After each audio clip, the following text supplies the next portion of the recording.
On va faire un deuxième calcul d'intégrale qui va nous demander d'utiliser la technique d'intégration par partie. Au numéro C, toujours du numéro 4.53, on nous demande de calculer l'intégrale de l'équation x exposant 3 fois ln de x dx. Donc, pour notre fonction ici, première étape qu'on doit faire, c'est regarder au niveau de la table des intégrales s'il y a une intégrale, s'il y a une règle ou une formule qu'on peut utiliser pour calculer notre intégrale. Ce n'est pas le cas. Ensuite, on doit regarder est-ce qu'on a d'autres techniques d'intégration qu'on peut utiliser. Dans ce cas-ci, il n'y a aucune technique d'intégration qu'on peut utiliser. Donc, on va y aller avec la méthode d'intégration par partie. Et dans notre intégrale, on a deux termes. On a le terme x exposant 3, on a le terme ln de x et on a dx à la fin. Donc, la première étape, elle consiste à poser notre terme u et de déterminer lequel des termes qu'on va regrouper avec le dx pour former notre nouveau terme dv. Et le terme qu'on va regrouper avec dx, pour nous faciliter la tâche, on va prendre le terme qui est le plus simple à intégrer. Donc, lequel des deux termes est le plus simple à intégrer? Est-ce que c'est x exposant 3 ou c'est ln de x?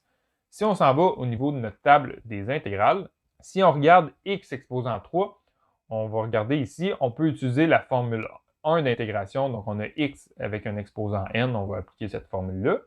Tandis que pour notre deuxième terme ici, ln de x, on va regarder, voir quelle formule qu'on pourrait utiliser. ln de x, vous apercevrez qu'il n'y a aucune formule d'intégration en lien avec la fonction ln. Donc, ce qu'on va faire, on va prendre le premier terme ici, on va prendre x exposant 3 et on va le regrouper avec dx. Donc, je vais simplement réécrire mon intégrale ici, mais en interchangeant mes deux termes. Donc, on va avoir l'intégrale de ln de x multiplié par x exposant 3 dx. Donc, ça, c'est notre première étape. Et on va avoir le premier terme ici qui va être notre terme u. Et on va avoir le deuxième terme ici qui va être notre terme dv. Et la partie qu'on a pris dans notre terme dv, c'est le terme qui était le plus simple à intégrer. Ensuite, à la deuxième étape, on va prendre notre terme u, qui est égal à ln de x, et on va calculer sa dérivée. Donc, quelle est la dérivée? On va calculer du. Donc, quelle est la dérivée de ln de x? Donc, quand on s'en va, là, on doit retourner sur notre table des dérivées de la portion 1 du cours. Quelle est la dérivée de ln de x? Eh bien, la dérivée de ln de x est égale à 1 sur x grâce à la formule 5. Donc, la dérivée de ln de x est égale à 1 sur x dx. Ensuite, la troisième étape qu'on doit prendre, on va prendre notre terme dv. Donc, dv, c'est égal à x exposant 3 dx. On va calculer l'intégrale de ce résultat-là qu'on va stocker dans la variable v. Donc, v, c'est égal à l'intégrale de x exposant 3 dx.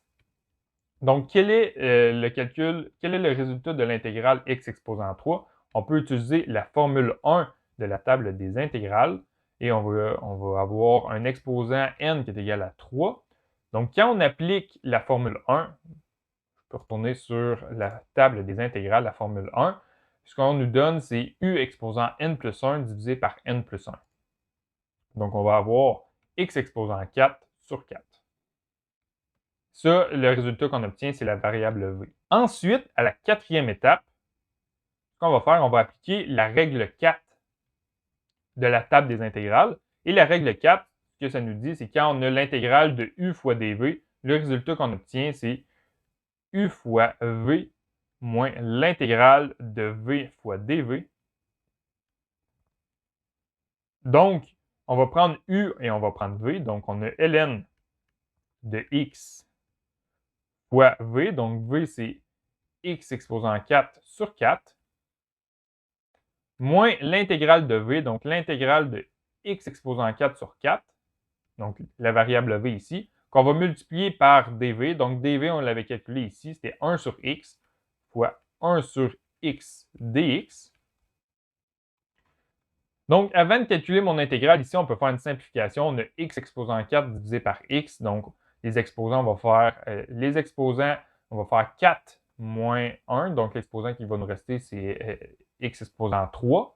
On va avoir ln de x fois x exposant 4 sur 4 moins l'intégrale de 1 quart fois x exposant 3 dx. Si on va appliquer la règle 1, on va simplement mettre la constante en avant de l'intégrale. Donc, on va avoir ln de x fois x exposant 4 sur 4 moins 1 quart fois l'intégrale de x exposant 3 dx. Et ici, l'intégrale de x exposant 3, on peut appliquer la formule 1. Donc, la formule 1, on l'avait calculée ici. L'intégrale de x exposant 3, ça nous donne x exposant 4 sur 4. Donc, ça nous donne le même résultat. Donc, on va avoir ln de x fois x exposant 4 sur 4 moins 1 quart fois le résultat de l'intégrale x exposant 3 dx. Donc, ça va nous donner x4 sur 4. Donc ça, c'est le résultat de notre intégrale. Si je simplifie un peu, dans le fond, je vais réécrire mon équation ici. x4 sur 4 fois ln de x, moins ici, je vais regrouper ces deux termes-là. Donc ça, on va avoir x4 sur 16.